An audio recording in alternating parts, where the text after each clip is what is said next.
Hello बच्चों, तो मेरा नाम है विभूति शुक्ला और जैसा कि आप सभी को पता है कि आप लोगों के 10th के बोर्ड एग्जाम्स आने वाले हैं। हालांकि डेट्स तो नहीं आई हैं, लेकिन अप्रोक्सीमेटली आपके मार्च या अप्रैल में हो जाएंगे और इसके बाद आपका रिजल्ट आएगा। लेकिन आज मैं आपको एक नई बात करने जा रहा हूँ जिसमें मैं आपको मैथ पढ़ाऊंगा। और मैथ में भी मैंने सबसे पहले वो चैप्टर लिया है जो बहुत ही कॉम्प्लिकेटेड सा माना जाता है। बच्चों के बीच में एक अलग सा डर बना हुआ है चैप्टर को लेकर, लेकिन मैं आपको बहुत ही आसानी से कॉन्सेप्ट्स के साथ आपको 2 मिनट में आज मैं 5 क्वेश्चन लगाऊंगा। इसके बाद अगर आपको मेरा वीडियो अच्छा लगे तो चैनल सब्सक्राइब कर लीजिएगा और इसके बाद की जितनी भी वीडियोज आएंगे इसी चैनल पर आएंगे। और तो चलिए शुरू करते हैं। सबसे पहला क्वेश्चन हमारे सामने है, 2 घनों जिनमें प्रत्येक का आयतन 64 सेंटीमीटर क्यूब है को मिलाकर एक ठोस बनाया जाता है, इससे प्राप्त घनाभ का पृष्ठीय क्षेत्रफल आपसे पूछ रहा है। तो क्या बोला है सबसे पहले आप लैंग्वेज को, ये जो क्वेश्चन हैं इनमें अगर आपने लैंग्वेज को समझ लिया तो आपका आधा क्वेश्चन सॉल्व हो जाएगा। अगर आप लैंग्वेज को अच्छे से पकड़ पाए तो आप क्वेश्चन ये मानिए कि आपका 10% क्वेश्चन केवल बचा है, 90% आपने क्वेश्चन पर जंग जीत ली है। तो जैसे कि मुझे दिया कि 2 घन है जिनमें प्रत्येक का आयतन 64 सेंटीमीटर क्यूब है, तो मैं मान सकता हूँ कि मेरे पास ऐसे 2 घन हैं, मेरे पास 2 घन हैं जिनके आयतन है 64 सेंटीमीटर क्यूब। और फिर बोला है को मिलाकर एक ठोस बना दिया मैंने, तो इसके जस्ट बगल में एक और घन मैंने रख दिया है, इसके बगल में मैंने एक और घन रखा है। तो मैंने ये 2 घन जो हैं अगल बगल रख दिए हैं, तो इनको मिलाकर के जो एक ठोस बन रहा है ये बोल रहा है कि इसको एक घनाभ कहेंगे। आपको भी पता है कि घन एक वर्ग की तरीके का काम करता है। वर्ग जिसको हम 2D में पढ़ते हैं और घन वर्ग का एक बड़ा भाई है जिसको हम 3D में पढ़ते हैं, जिसमें सभी भुजाएं बराबर होती हैं। तो अगर मैं इस चीज़ को थोड़ी देर के लिए हटा दूं तो आप देख रहे हैं कि इसकी सभी लंबाई, चौड़ाई और ऊंचाई तीनों चीज़ें बराबर हैं। अगर मैं कहूँ ये लंबाई है, ये चौड़ाई है और ये ऊंचाई है, तो तीनों बराबर हैं। इसको हम बोलेंगे घन।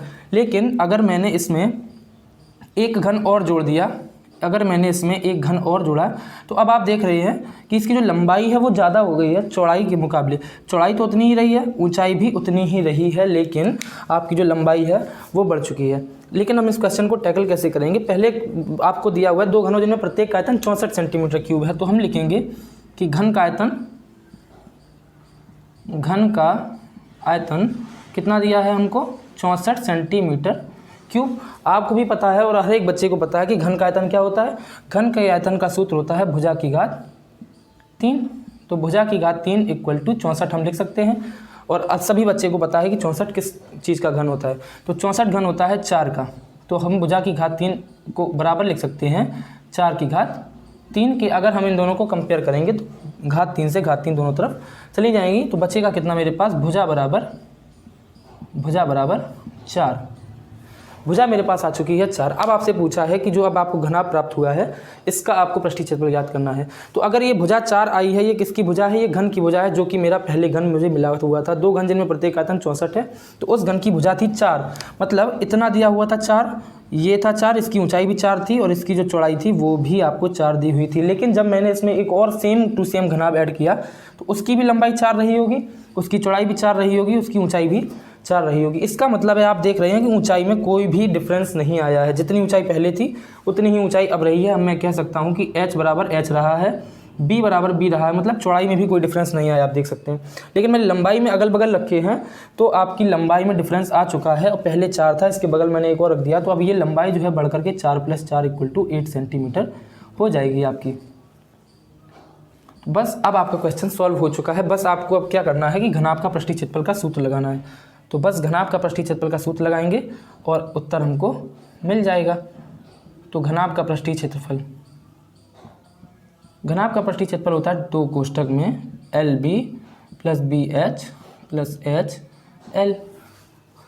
2 L कितना था मेरा? L मैंने निकाला था 8, इन 2 में B कितना था? B मेरा पहले जितना ही था 4, B 4, H 4 + H 4, L मेरा 8 था। 8 चौको 32 + 4 चौको 16 + 4 अट्ठे 32 × 2 कर देंगे अब हम।